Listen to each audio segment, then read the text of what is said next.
Hi hello నమస్తే, welcome to Shri kitchen. ఈరోజు ఈ వీడియోలో దద్దోజనం కమ్మనైన మేగడ పెరుగుతో టెంపుల్ స్టైల్లో దద్దోజనం తయారు చేసి చూపిస్తున్నాను.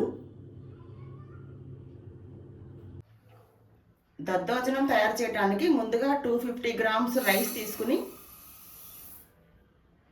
2 సార్లు శుభ్రంగా నీళ్ళతో కడిగేశాక ఒక గ్లాస్ రైస్కి 2.5 గ్లాసుల వరకు వాటర్ వేస్తున్నాను. ఎందుకంటే దద్దోజనం కొంచెం సాఫ్ట్గా ఉండాలి, అంటే ముద్దగా ఉండాలి. పులిహోర అనుకోండి, రైస్ కొంచెం విడివిడిలాడుతూ ఉండాలి. అదే దద్దోజనం అయితే కొంచెం ముద్దగా ఉంటే బాగుంటుంది. ఇప్పుడు ఒక గ్లాస్ రైస్కి నేను 2.5 గ్లాసుల వరకు వాటర్ వేసాను.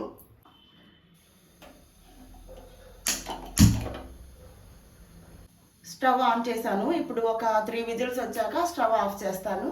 దద్దోజనం కొంచెం రైస్ మెత్తగా ఉండాలి కాబట్టి ఒక 3-4 విజిల్స్ వరకు రావచ్చు.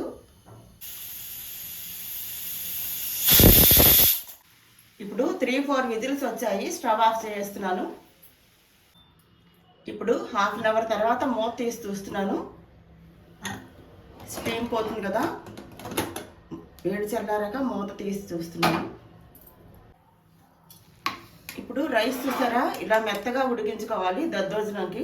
అదే పులిహోర అనుకోండి, విడివిడిలాడుతూ ఉడికించుకోవాలి. ఇప్పుడు దద్దోజనం పోపు వేసుకోవడానికి స్టవ్ ఆన్ చేసి పోపు వేయించడానికి సరిపడా ప్యాన్ పెడుతున్నాను. ప్యాన్ వేడెక్కింది. దద్దోజనంకి నేతి పోపు వేసుకుంటే బాగుంటుంది.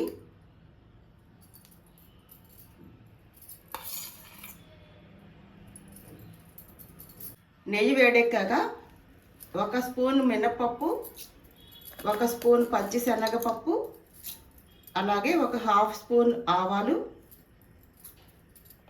1/4 స్పూన్ జీలకర్ర, ఒక 2-3 ఎర్ర మిరపకాయలు మీ కారానికి సరిపడా, చిటికెడు ఇంగువ, ఒక 2-3 మిరియాలు. ఇప్పుడు పోపు వేగింది. చిటపటలాడుతున్నప్పుడు ఇలాగా సన్నగా తరిగిన అల్లం వేసుకోవాలి. అలాగే సన్నగా కట్ చేసిన పచ్చిమిర్చి, కరివేపాకు వేస్తున్నాను.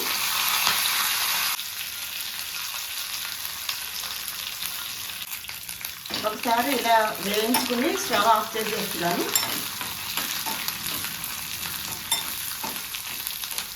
అల్లం నేతిలో వేగేసరికి, పచ్చిమిర్చి అల్లం నేతిలో వేగేసరికి కరివేపాకు భలే మంచి సువాసన, నేతి సువాసన వస్తుంది. ఇప్పుడు స్టవ్ ఆఫ్ చేసేస్తున్నాను. ఇప్పుడు పోపు అంతా బాగా చల్లారే వరకు కలుపుకోకూడదు దద్దోజనం, ఎందుకంటే పెరుగు విరిగిపోతుంది. వేడి మీద కలపకూడదు.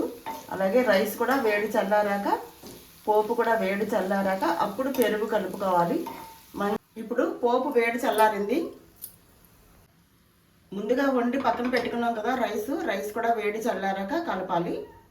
ఇప్పుడుగా వేయించి పెట్టుకున్న పోపు అంతా రైస్లో వేసేసి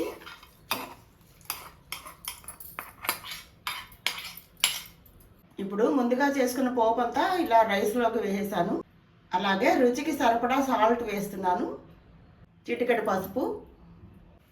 ఇప్పుడు ఇదంతా ఒకసారి కలిపేసి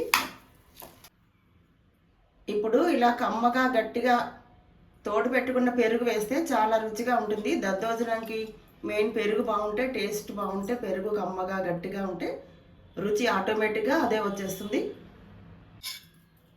ఇప్పుడు నేను ఇలా మేగడ పెరుగు వేసి దద్దోజనం చేస్తున్నాను. ఇదిగో చూసారు కదా.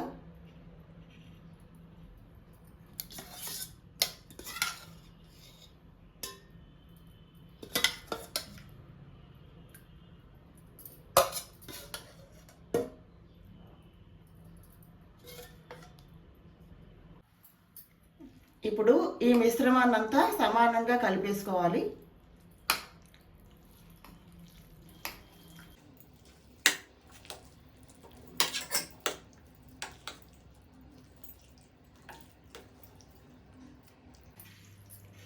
అంతేనండి, దద్దోజనం రెడీ అయిపోయింది. ఈ మిశ్రమాన్నంతా సమానంగా కలుపుకున్నాక ఒకసారి సాల్ట్ చెక్ చేసుకుంటే ఫైనల్గా సరిపోతుంది. చాలా రుచిగా ఉంటుంది దద్దోజనం. ధనుర్మాసంలో అయితే విష్ణాలయంలో తప్పకుండా దద్దోజనం నైవేద్యం పెడుతూ ఉంటారు స్వామివారికి.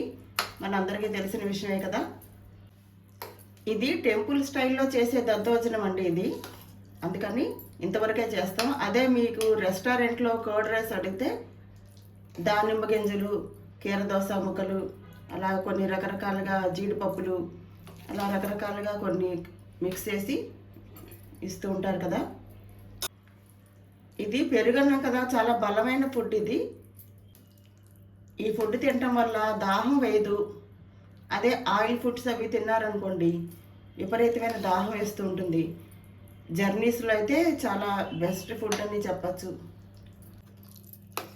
అంతేనండి దద్దోజనం, మీరు కూడా తప్పకుండా ట్రై చేయండి. కడుపుకి చలవ చేసి ఎంతో హాయినిచ్చే దద్దోజనం చేశారు కదా. మరో కొత్త వీడియోలో మళ్ళీ కలుద్దాం.